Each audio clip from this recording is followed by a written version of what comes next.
Hey everyone, I'm Joel on the road, and today my UNESCO World Heritage journey is at the Palace of Versailles.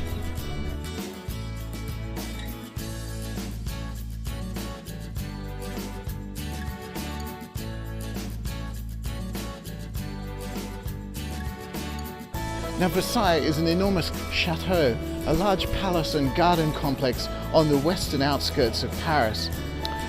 The original hunting lodge that it was based on was built in the 12th century, though the main building you can see today dates from the 17th and early 18th centuries. And it was built at a time when France was undergoing massive changes. The monarchy was consolidating its power with possibly the greatest French monarch of all, Louis XIV, the Sun King. And by making himself the absolute monarch, he needed to demonstrate his wealth and his power. And so this is what he did.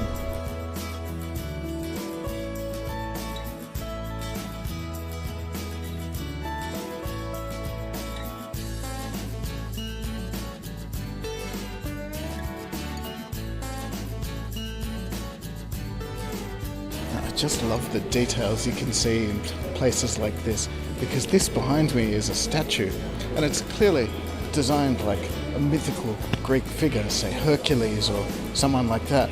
But it is very, very obviously Louis XIV. See, he's a mythical Greek hero. That's how good of a king he is.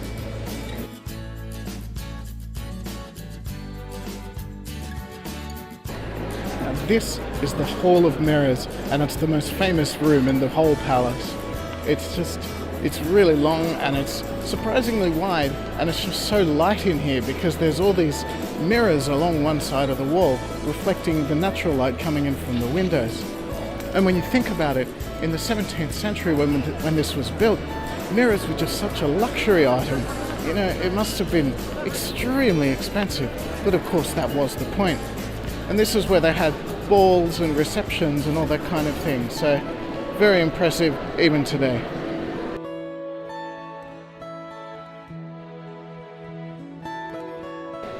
Behind me is the King's Bedchamber, and this is the absolute center of Versailles. Every single part of the whole palace and gardens and woods complex points here. There are 4 axes, horizontal, vertical, and the 2 diagonals, and all of them bisect right here where the king sleeps. He is the center of power, he is the center of France.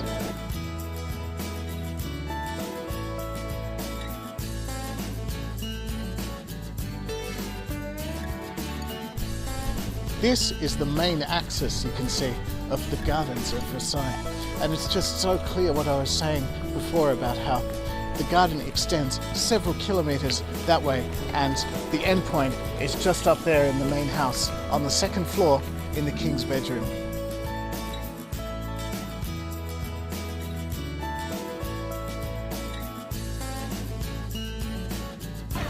Now, Louis XIV was a very keen hunter, and because he was moving from the big city out here into the country, he wanted to be able to hunt as often as possible. And so one of the things he did was he purchased an entire land area that covered several villages that you can see behind me, woods, and then manicured gardens as well, where the king could hunt as often as he pleased, which, as it turned out, was pretty much every day.